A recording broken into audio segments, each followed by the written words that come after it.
Local government teams shouldn't have to waste time on manual data entry into outdated systems. With Symphony 3 Smart Glue, you don't have to. You can automate repetitive tasks, eliminate double handling, and connect legacy systems with ease. Smart Glue helps councils streamline operations, reduce errors, and deliver better services without replacing your existing systems. It's time to build smarter, more connected local governments. Learn more at www.symphony3.com. Symphony 3, supporters of the Local Government News Roundup.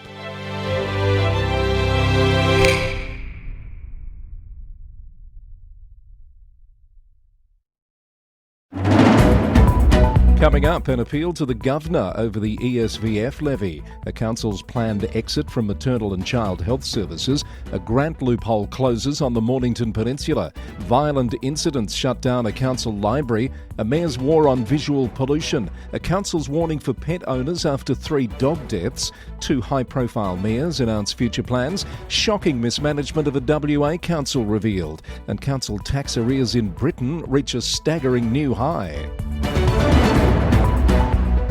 Hello, I'm Chris Eddy. Welcome along to the Local Government News Roundup for Friday the 4th of July. Also today, Derek Madden, CEO of Moorabool Shire Council, joining me to discuss his viral list of the 10 reasons people don't appreciate local government. Our podcast is brought to you by the Victorian Local Governance Association, the national broadcaster on all things local government, with support from Symphony 3, simple, connected customer experiences.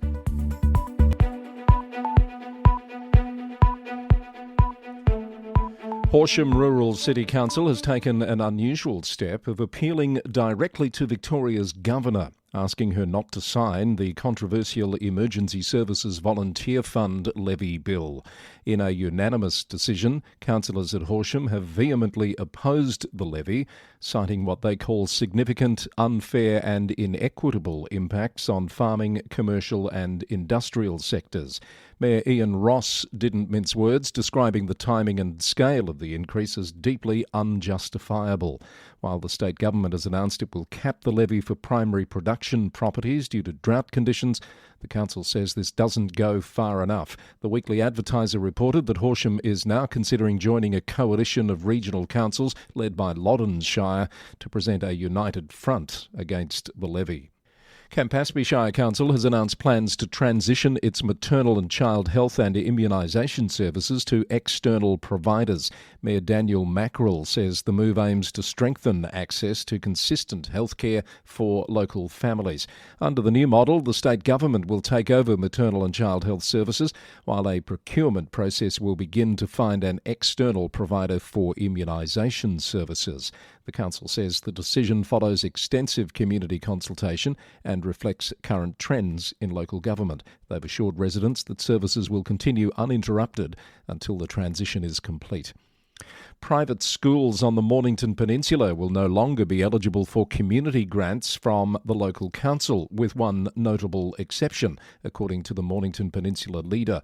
The Mornington Peninsula Shire Council has voted to change criteria for its Community Investment Fund, closing a loophole that previously allowed private schools to access a share of the $4 million fund. Mayor Anthony Marsh said that funding projects at private schools was not what ratepayers' money is for, and expressed concerns about potential cost shifting even with public schools. The council did agree to one compromise. Private schools can still apply for BioLink support grants to plant trees, acknowledging the importance of increasing canopy cover in the region. A rule change also in the City of Melbourne. New rules for awarding a key to the city have been introduced by Melbourne City Council, according to The Age. The changes were prompted after the awarding of the honour to pop star Robbie Williams earlier this year. Some councillors sought a review of the procedure, and the honour can now only be awarded after a council briefing and a formal council resolution. More news from the regions today. At Strathbogie Shire, formal heritage approval to demolish and restore the flood-damaged Chinaman's Bridge has been received. Following extensive advocacy efforts, Heritage Victoria granted the approval earlier this year, acknowledging both safety concerns and the structure's historical significance. The council has now appointed heritage and engineering specialists to oversee the project, with detailed planning underway. Mayor Claire Hewitt-Kennedy says while removing the bridge wasn't an easy decision, the project will ensure its heritage value is preserved through various interpretation efforts. Demolition work is expected to begin early next year and be completed by mid-year. Hepburn-Shire has recorded a slight decrease in its overall performance rating in the latest Community Satisfaction Survey results. The rating is down from 49 to 46, 8 points below the average for small rural councils in Victoria. Mayor Councillor Don Henderson said while the score is disappointing, it reflects how the community currently feels and urges them to do better. There were improvements recorded in areas such as appearance of public areas, tourism development and recreational facilities, while customer service remains one of their strongest performing areas. Central Goldfields has secured $9 million in funding from a combination of federal, state and council sources to rebuild and reopen the heritage-listed Maryborough Olympic Outdoor Pool Complex. The large multi-year project has been in planning for several years, with Stage 1 now progressing as teams work on further planning and scoping. I have an update for you from the Warrnambool City Council Enterprise Agreement vote. You may recall I reported recently that the council had put a single employer agreement to a staff vote, attracting some criticism from the ASU for not participating in a multi-employer bargaining process. The vote is complete. 65% of respondents voted yes, while 35% voted no. An application has been made to the Fair Work Commission for approval of the agreement. And former Casey Council Director Sally Curtin has been announced as the incoming Chief of the Victorian Chamber of Commerce and Industry. Ms Curtin has been the Chief Executive Officer of the Bendigo Kangan Institute for the past 6 years. She'll take over from Paul Guerra at the Chamber at a date to be determined, but prior to the 1st of September. In other news, Greater Geelong is investing $3.4 million in the Lara Golf Course for water security initiatives and facility upgrades. Works to commence in September, causing partial course closures until mid-next year. The improvements aim to ensure the course's long-term sustainability and are part of the city's plans to exit direct operation of golf facilities. West Wimmera Shire has secured a $1.3 million state government grant for 3 infrastructure projects in Garoke and Kaniva to improve sporting facilities. Mayor Tim Meyer said the investments in AFL lighting, bowls accessibility and swimming centre design reflect the council's commitment to creating safe, inclusive recreational spaces. And Wodonga and Albury councils have joined forces in a 3-month blood donation drive that kicked off on the 1st of July, aiming to contribute to the 33,000 weekly blood donations needed by Lifeblood across Australia. The initiative highlights the critical importance of blood donation, especially during winter when regular donors may be affected by seasonal illnesses. This is the Local Government News Roundup for Friday the 4th of July. It's episode number 472, would you believe? Look out for a new episode of VLGA Connect coming your way on the YouTube channel for the VLGA a little later today. Thanks to the VLGA for their ongoing support for the Local Government News Roundup and also to Symphony 3 for their support, bringing you simple, connected customer experiences. Let's head into New South Wales for some council news. In Newcastle, Wallsend Library has been forced to close temporarily following a series of violent incidents targeting staff and visitors. City of Newcastle's CEO Jeremy Barth says the decision comes after what he described as a week-long campaign of increased antisocial behaviour. Police have been called multiple times in recent days, responding to reports of staff being attacked, a security guard being spat on, and youths carrying knives in the vicinity. The library has also suffered vandalism, including graffiti and smashed glass. Despite employing a security guard and implementing card access restrictions during afternoon hours, the situation has deteriorated to the point where officials felt they had no choice but to close the facility. Mr Barth has called for community-wide support in addressing the problem. Strathfield Council is considering a ban on real estate signs placed on public land as Mayor John Paul Bellardi declares war on what he calls visual pollution in the suburb. The Sydney Morning Herald reported on resident frustrations with real estate corflutes cluttering nature strips, roundabouts and green spaces throughout the area. Local agents have defended their practices and say the crackdown is merely revenue-raising and arguing most agents responsibly manage their signage.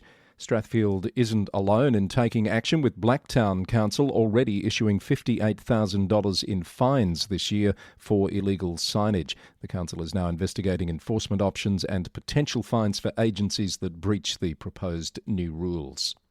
Wentworth Shire Council has shared the sad news of the passing of Councillor Tim Elstone. Councillor Elstone served for 9 years, including as Mayor and Deputy Mayor, and is being remembered as a pillar of the community.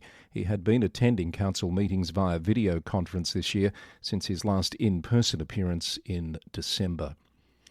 Mid-Coast Council has announced the closure of the Nabiac Library following a decision made at Monday's council meeting. The closure comes after the State Library of New South Wales identified that the facility was not meeting minimum public library standards. The council said low usage was a key factor in the decision, with only 8% of Nabiac residents being library members. The required upgrades would have cost approximately $196,000 in building works and connectivity improvements, along with a significant increase in annual funding. Meanwhile, the Mayor of Mid-Coast has expressed gratitude for crucial assistance from Wollongong and Newcastle councils, who sent roadwork crews to help with flood recovery efforts. Mayor Claire Ponton said the help was a display of Australian spirit as the community works to repair extensive infrastructure damage caused by the May floods. Elsewhere in New South Wales, Yass Valley Council will advocate for natural disaster status for the current green drought. The decision to request relief funding and transport subsidies for farmers was made at the council's June meeting, where it also decided to advocate on community concerns about the impact of oversaturation of renewable energy turbine projects in Yass Valley. Central Tablelands Water and Orange City Council have signed a water supply agreement formalising the operation of the Orange to Carcoar pipeline. The agreement will deliver water security for residents of both areas. The New South Wales Government has declared 21 additional housing projects as state significant development, potentially creating nearly 6,000 new homes across metropolitan Sydney and regional areas. And Port Stephens Council has launched a Local Voices competition to engage residents in creating road safety messaging about safe driving speeds. Submissions are open until September 14, with prizes totalling $5,800. Let's grab some news out of Queensland. Townsville City Council has issued a warning to pet owners following the deaths of 3 dogs believed to have ingested toxins from mouldy coconuts at Rose Bay Beach. Pet owners have been advised to keep their dogs away from the area until further notice and seek immediate veterinary attention if their pets show signs of illness after visiting the beach. Mount Isa could soon become a recycling hub for the Northern Territory, with Barkly Regional Council eyeing a potential partnership with the Queensland City's new recycling facility, according to a report from the North West Weekly. The $21 million material recovery facility, which opened in February, has already transformed waste management in Mount Isa with the introduction of yellow top recycling bins. Barkly Mayor Sid Vashist says the partnership could address the Territory's recycling challenges, where currently only 4% of plastic waste is recycled. Mount Isa Mayor Peter McRae welcomed the potential partnership, highlighting improved logistics and connectivity as key priorities. More council budget news coming through. On Monday, North Burnett Council will vote on a 25% rate increase proposed in its annual budget. Cottons and Grains Outlook reported that the proposed increase equates to more than $10,000 extra per year for some primary producers. It will likely be the largest rate rise in regional Queensland this year. At Goondiwindi, the council has endorsed a $54 million budget with an average 4% rate rise. Mayor Lawrence Springborg told the Argus the council had kept the rate rise as low as possible. And the Mayor of Torres Strait Island Regional Council has welcomed the release of a new $2 coin commemorating the 31st anniversary of official recognition of the Torres Strait Islander flag as an official national flag. Philemon Mosby said the coin was a national acknowledgement of the cultural richness and contributions of our people. Controversy in Launceston, Tasmania this week as a state council approaches. The City Council claims it was blindsided by an announcement by Premier Jeremy Rockliff regarding Hawthorn AFL games. The Premier promised a minimum of 6 games annually in Launceston once the Tasmania Devils enter the league in 2028. But Council CEO Sam Johnson told the Examiner that he only learned about the plan hours before it was announced to the public. The Council had been advocating for 4 Hawthorn games annually in Launceston, but the unilateral nature of the decision is proving contentious. Premier Rockliff said the Minister has met with the Council and there had been good, strong conversations around the need for more AFL games. Independent MP Rebecca Pentland described the announcement as disrespectful to the Council's ongoing efforts. Meanwhile, Labor has yet to clarify whether they will match or increase the Liberal Party's commitment. Bendigo Bank has announced it will be closing its Queenstown branch on September 26, leaving the West Coast without a single bank branch, according to a report from The Advocate. West Coast Mayor Shane Pitt has criticised the bank's communication as pretty poor, saying he first heard of the closure through community members rather than official channels. The closure will affect nearly 500 personal banking customers and more than 260 businesses, who will now need to travel over 2 hours to the Burnie branch for in-person services. Bendigo Bank says evolving customer preferences, reduced business activity and increased costs are the reason for the closure, and suggested customers can use Australia Post services or digital banking alternatives. In South Australia, 4 regional councils are transitioning their community transport services to Care in Motion, a not-for-profit organisation that will take over for the York and Mid-Northern region. The 4 councils are Clare and Gilbert Valleys, Regional Council of Goyder, Wakefield Regional Council and Adelaide Plains Council. The transition will occur in 2 phases, ensuring continuity through retained vehicles and volunteers. The Northern Areas Council has expressed deep disappointment over ice cream manufacturer Golden North's decision to relocate from Laura to Murray Bridge after more than 100 years in the community. The decision will affect approximately 50 staff. Mayor Sue Scarman said the council is working with the state government to implement a $1 million community infrastructure program aimed at stimulating local employment and ensuring Laura remains vibrant, while the manufacturer gradually transitions operations over the next 12 months. Meanwhile, a community forum was held this week to provide support services and employment options for workers and suppliers affected by the impending closure of 7 Point Pork at Port Wakefield. Wakefield Regional Council said the goal is to minimise population decline and mitigate wider regional impacts. Big news out of Western Australia, where the City of Joondalup Mayor Albert Jacob has announced he will not seek re-election for a 3rd term in the upcoming October elections. Councillor Jacob has served as mayor since 2017.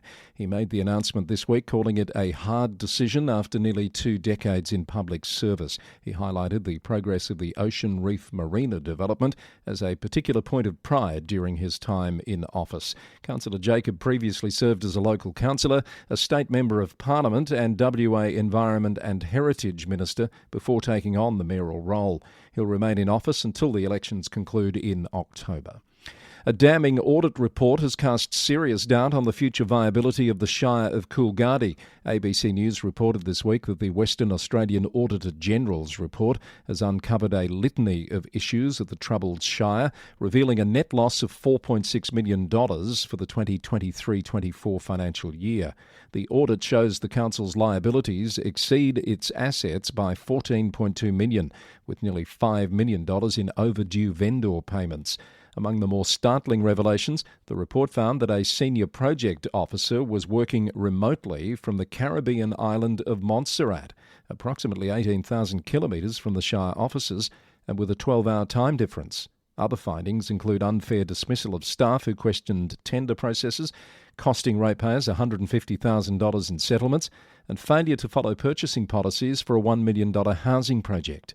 Local Government Minister Hannah Beazley has described the situation as shocking mismanagement and is now in discussions about a potential merger with the neighbouring city of Kalgoorlie-Boulder.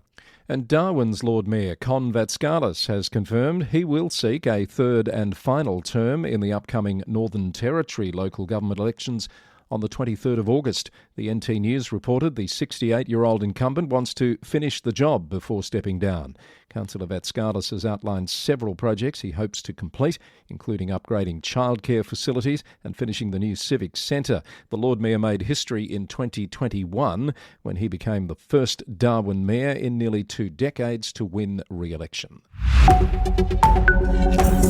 Still to come today, Derek Madden drops by. He's the CEO of Moorabool Shire Council. He's been running a list over the last 10 days on LinkedIn of the reasons that people don't appreciate local government, and he's due to drop the final reason today. We'll find out more about why he's done that and chat about a few other issues just a little later on Roundup Extra. But now let's catch up on some news from beyond our shores. New figures have been released showing that council tax arrears across Britain have reached £8.3 billion, representing a 79% increase over the past 5 years. That's according to government figures analysed by Debt Justice and reported by localgov.co.uk. The figures have prompted calls for councils to reform debt collection practices, and the government has launched a consultation aimed at overhauling the practices. GMB union members have voted overwhelmingly, 77%, to reject a 3.2% local government pay offer, with the union describing it as a real terms pay cut that ranks among the worst in the public sector. The rejection follows a similar decision by Unite members last week, signalling growing dissatisfaction with public sector compensation. A coroner has ruled that failings by Rotherham Metropolitan Borough Council contributed to the tragic death of a 60-year-old foster carer, Marsha Grant, according to The Guardian. The respected foster carer was killed in April 2023 when a 12-year-old boy in her care ran her over with her own car outside her home in Sheffield. The inquest revealed critical gaps in the council's placement process, including inadequate documentation and failure to communicate known risks about the child, who had a previous youth caution for knife possession. South Yorkshire coroner Marilyn Whittle announced she'll be issuing a Prevention of Future Deaths report addressing these systemic issues. The boy, identified only as Child X, was sentenced to 2 years in custody after pleading guilty to causing death by dangerous driving. In France, the glamorous French Riviera city of Cannes, famous for its film festival, is taking decisive action against over-tourism. The Associated Press reported the city council has voted to impose what they're calling drastic regulation on cruise ships visiting the popular destination. Starting next year, only 6,000 cruise passengers will be allowed to embark daily, and by 2030, ships carrying more than 1,300 passengers will be banned entirely from the harbour. The city is also cutting the number of megaships by nearly half by 2026. Cannes Mayor David Lisnard says the decision isn't about eliminating cruise tourism, but creating better guidelines. He said the city wants cruise ships that are less numerous, less big, less polluting, and more aesthetic. It follows a similar limit introduced by the nearby city of Nice earlier this year. In Canada, the Mayor of Victoria in British Columbia has unveiled a $10.35 million funding package aimed at tackling community safety concerns. CTV News reported the investment will see the hiring of 12 new bylaw officers and 9 additional police officers focused primarily on the downtown core. The funding will also support temporary emergency shelter spaces outside downtown and includes nearly $4 million for rebuilding a part of the city which has become the epicentre of homelessness. Mayor Marianne Alto assured residents they'll notice improvements within 6 months and said no tax increases will be needed as funds will be redirected from existing budget allocations. In New Zealand, new Plymouth ratepayers will face unexpected increases in their bills after the District Council discovered a significant error in its annual plan. What officials are calling a typo means that GST was not included in the rates figures adopted back in May. The Post reported that the mistake was only caught during an Audit New Zealand review, and it means ratepayers will now pay 15% more than originally stated. For example, the sewage treatment rate will jump from $708 to $815, while refuse collection will increase from $262 to $302. An extraordinary council meeting was called this week to correct the error. And Wellington's coastline is serving as a crucial sanctuary for New Zealand's native birds, according to a new report from Wellington City Council. Annual surveys have identified 4 key areas along the 55-kilometre stretch that are essential for Indigenous coastal bird populations. Despite Wellington's urban landscape, these areas support rare breeding colonies for several threatened species. 7 bird species are considered regionally critical, including the spotted shag and the reef heron. The council says human activities like off-road vehicles and fishing are threatening sensitive breeding grounds, particularly for ground nesting birds. Derek Madden is the CEO of Moorabool Shire Council in Victoria, and very recently has been generating quite a bit of interest on LinkedIn with a countdown of sorts, a countdown for 10 big issues for solving local government's problem. Derek, I've been looking forward to chatting with you about this. Welcome to the Local Government News Roundup. No, thank you, Chris. No, I'm happy to share any insights I've gathered from the top 10, because I have had quite a lot of people reach out to me over the items. So obviously it's hit a mark with the audience. Tell me, how did you settle on these 10 issues? Where did the idea for doing this come from in the first place? Yeah, I think the idea for me wasn't really. I think if people look at it, the heading might think it's some form of rant or something, but it's not actually that at all. It's trying to use a little bit of humour, with going back to my Top of the Pops days when I was growing up and looking at the charts. And really, where it is the last sentence is really where it's talking about a subtle mind shift in local government and how we can respond to some of those things that I think anybody I've spoken to says, yes, no, I understand that one. I understand that one. So it's not as if people aren't recognizing them, but I think the old way of trying to respond to them is probably not coming through as much as we want in this social media age. Yeah, why do you think that is? Is it just competition for attention? I think it's a competition for attention. I think people are very busy these days. I think the fabric of our communities is changing. We'll see that across the board with volunteering and everything else, is that people are busy. And the ability to capture people's attention is not what it once was. So the old newsletters and these kind of things do not have the traction that they would have had, say, 10 years ago. Yeah.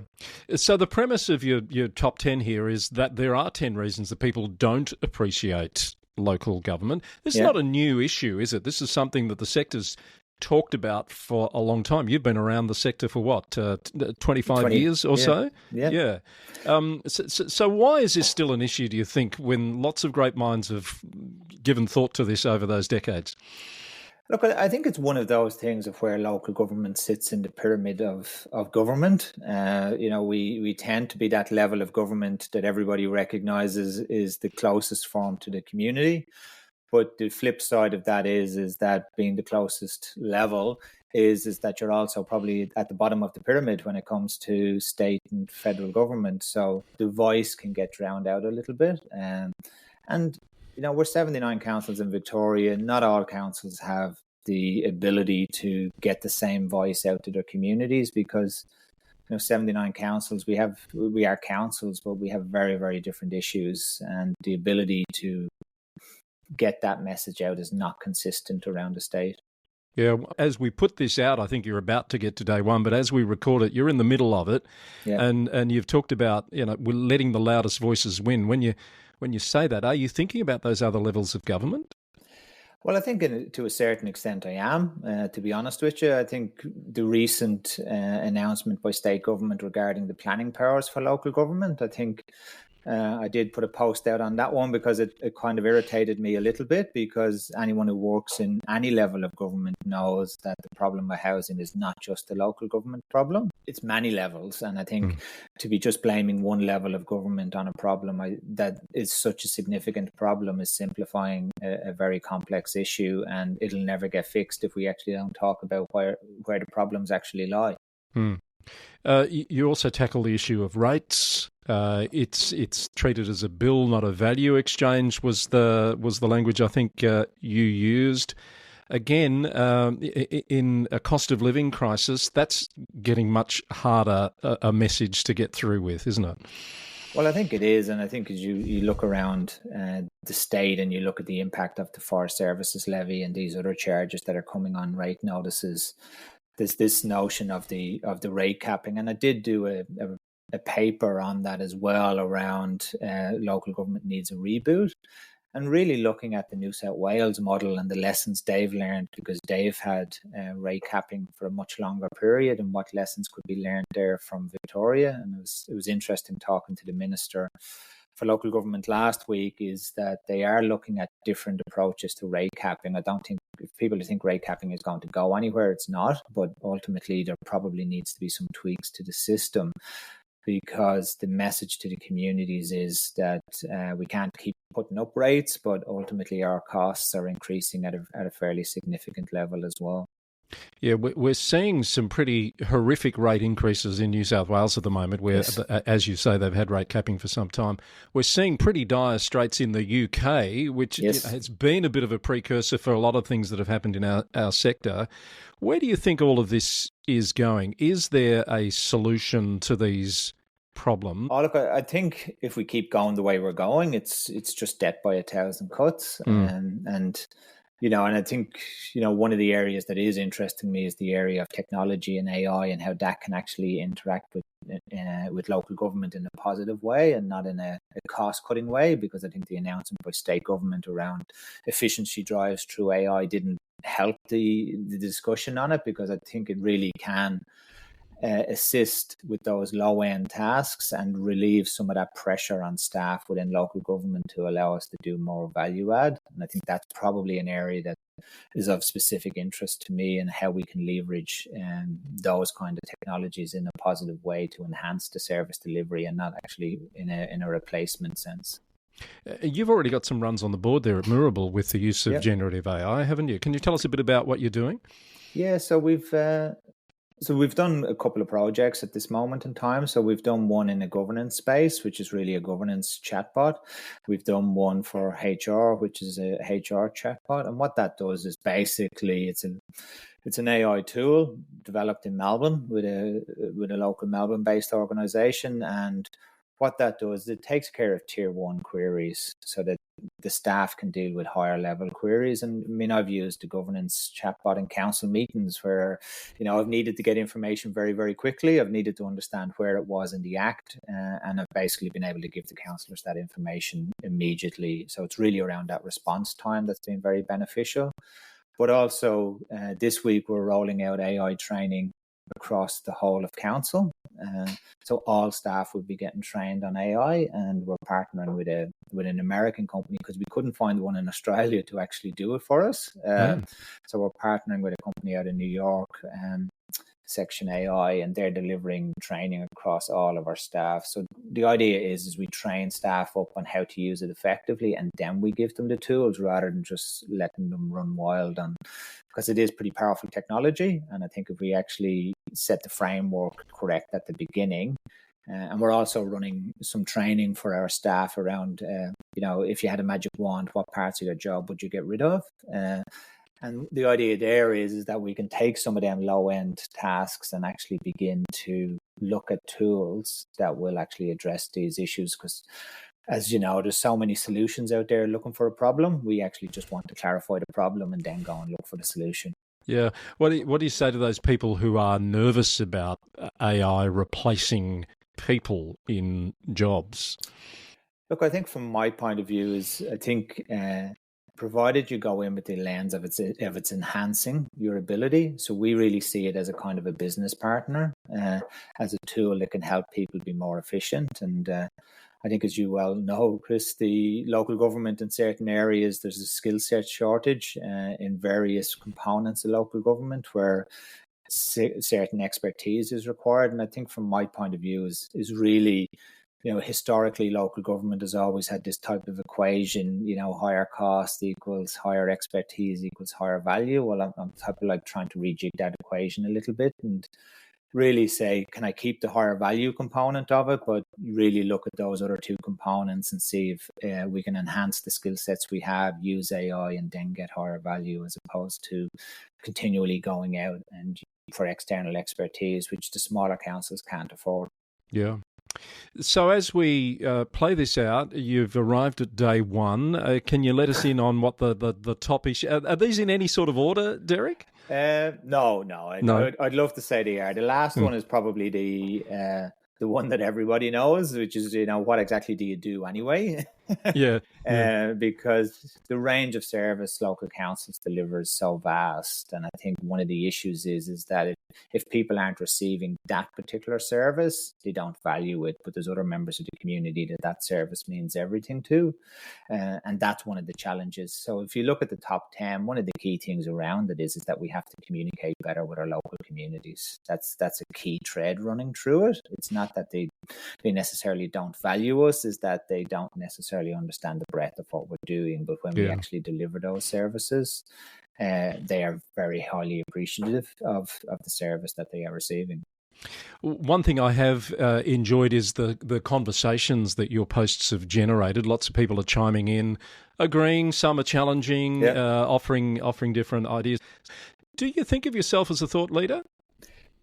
Not really, I think of myself as a pretty average CEO, to be honest with you. I'm probably at a stage now where, as you say, I've been in the sector for a long period of time and worked up to various different councils of different scales. And so I've got to see the variety from a growth area to a metro to a peri-urban. And, the challenges are very different. So I think from that point of view, I probably have a little bit of a different mindset on it, because I've seen it at different levels and I've seen how it impacts each community. Yeah, and very clearly that accent didn't come from anywhere nearby. What's your background before Australian local government? Yeah, no, I used to work in the IT sector and funds management before that in Ireland and in the UK, and made the move out here and worked in ExxonMobil for a period of time, but then started then with the City of Melbourne a long time ago now. Probably local government really touched a nerve with me and I quite liked it. And I've been in local government ever since. And interestingly, my father worked in local government all his life. So it was just coincidental how it actually happened. That's interesting, isn't it? And where along that journey, so City of Melbourne, I think 25 years ago, looking at your LinkedIn profile, where along that journey did you decide you wanted to be a council CEO? Oh, look, I think realistically that probably didn't happen until I was in Cardinia. And prior to that, I was kind of quite happy with what I was doing. but really probably at Cardinia, and I got to see some of the broader issues with a growth council and understanding the challenges. I probably felt that, I probably had something that I could actually offer in that space. Well, congratulations on these initiatives. I've been enjoying your posts. I think you are a thought leader, even though you might not think of yourself as one for the sector. And I'm looking forward to seeing what you might have next for us. Thanks, Derek. Thank you, Chris. Appreciate your time today. Great to talk with Derek Madden, the CEO of Moorabool Shire Council in Victoria. And that's the end of another big week of the Local Government News Roundup. This edition, number 472, recorded on the morning of Friday the 4th of July 2025. If you have comments or feedback, send us an email, lgweeklynews@gmail.com, or click the send a text button in your podcast player. The podcast is brought to you by the Victorian Local Governance Association, the national broadcaster on all things local government, with support from Symphony 3, simple, connected customer experiences. The Local Government News Roundup is recorded in the city of Greater Geelong, Victoria, on the land of the Wadawurrung people of the Kulin Nation. We'll have more news for you on Monday. Until then, thanks for listening and bye for now.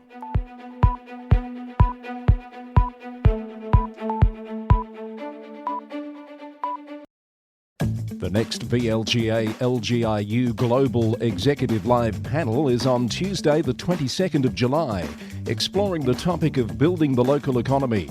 It will be held online from 5:30pm to 7pm, with panellists including Dr. Angela Jackson from the Australian Productivity Commission, David Marlowe, Chief Executive of Third Life Economics, and Merrin Tinkler, Manager Economy and Culture at Mount Alexander Shire Council. They'll explore the role of local government in economic growth, ways to ensure local economic planning remains resilient to economic changes, and what the shared challenges and opportunities are for local economic performance. Global panels are free for VLGA members and alumni and $60 for non-members. Visit the VLGA website to register now.